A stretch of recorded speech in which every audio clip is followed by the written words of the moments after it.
All right, we're 25 seconds for the start. And do remember, folks, the winner in the first semifinal run for these three RaceBirds was Team Blue Rising with Phelim Kavanaugh. So now Lisa Kassane has an opportunity here. We're 10 seconds away. Look at this launch attempt by Sam Coleman here, but he suddenly loses a little bit of pace as they come up to the mark. He may have sensed I was getting there too quickly. On the outside, the other two boats for Team Miami and Team Blue Rising side by side, and here comes Coleman as he is on the inside. You could barely see him there. They are three abreast, Shirley.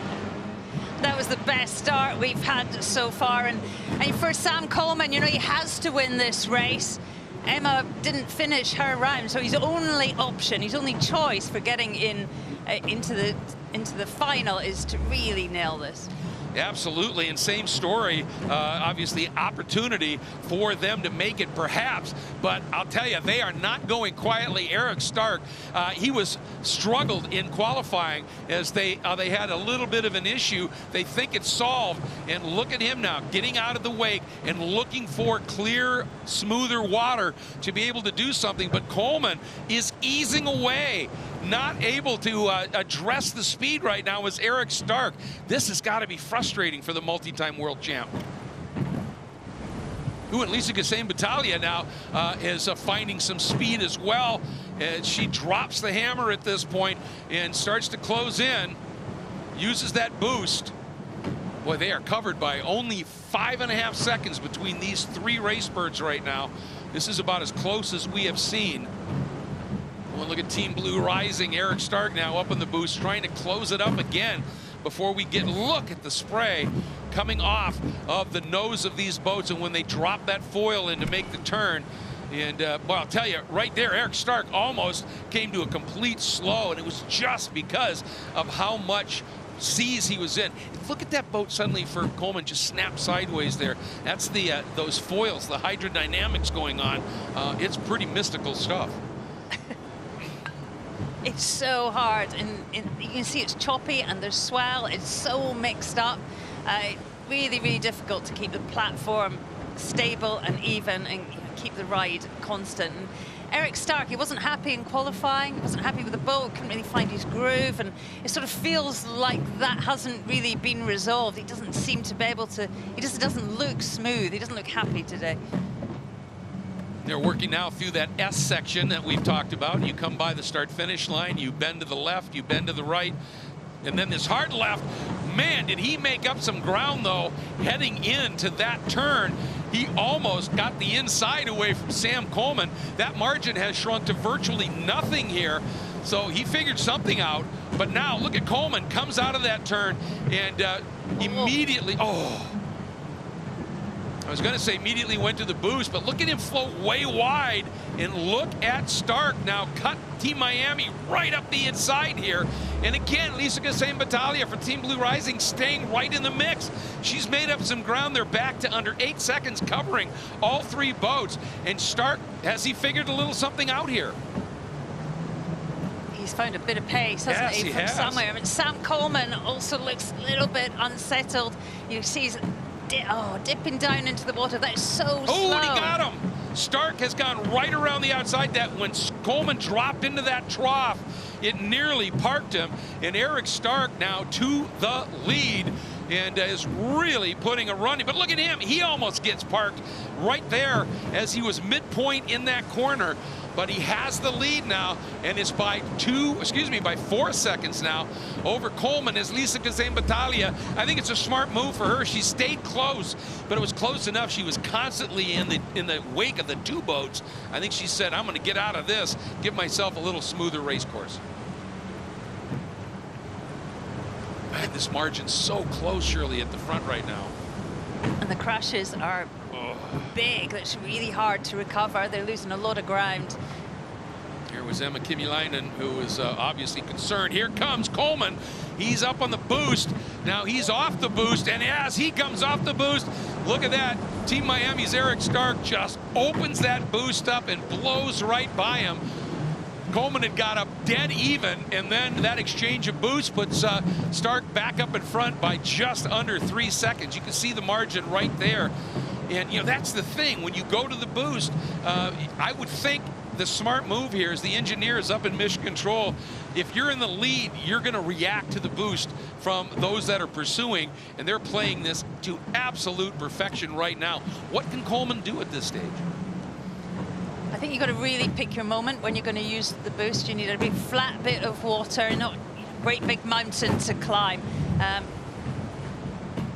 Look how close they were. Oh, that was nearly a touch of foils. I don't know if they did, but I don't think he had much room for more than a couple sheets of paper between the two. It was that close. And that's the competition face. Every time we go, Eric is just, it's like he's willing himself around this track here. But look at the margin he's opened up now.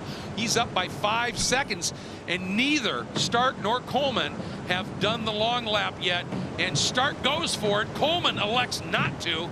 And I think Coleman's thinking, and did you notice Sam was right in the wake of Eric Stark? I think he may have sensed that he could save a little bit of violence for him and the RaceBird. And now he comes through. He doesn't do the long lap.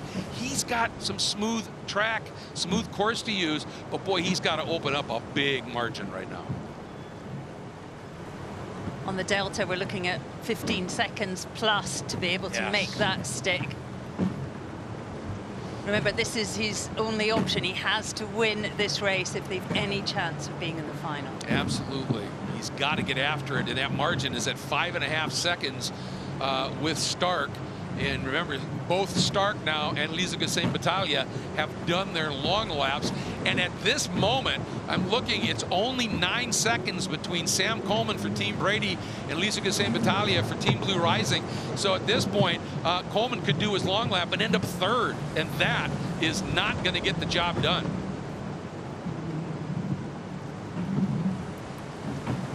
And right now, Eric Stark, in fact, has trimmed that margin down to 1.5 seconds, and Coleman hasn't even done the long lap yet. So Eric Stark is making a statement here that, nope, he clearly figured something out and is showing the speed that we might expect from him. His last lap, of course, he did that long lap, so it's off just a little bit, but he is coming after Coleman right now. But the previous lap for Stark, I believe he had turned a 1:55, which is one of the faster laps we've seen in this second round of qualifying. Eric Stark's got better as this race has progressed. He kind of found his feet.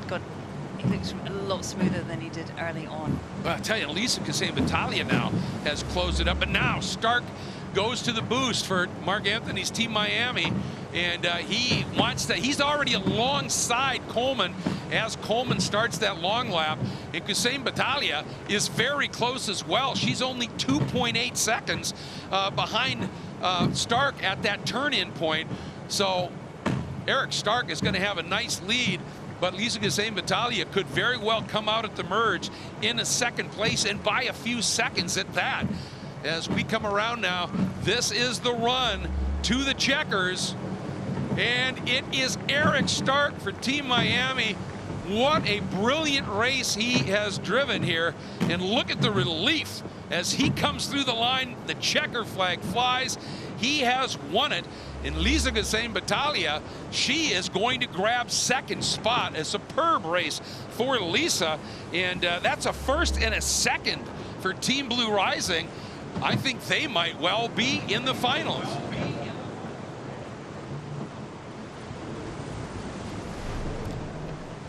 All right, and here comes again our third place boat. Sam Coleman obviously is going to be in that third spot, but you take a look at those standings right now.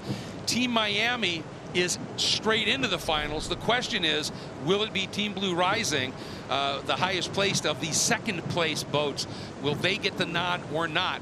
That's going to be fascinating.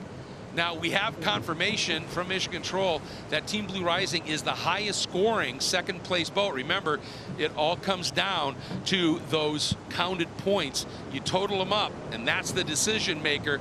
So we're going to be listening in to Team Miami here. And again, let's have Shirley chat.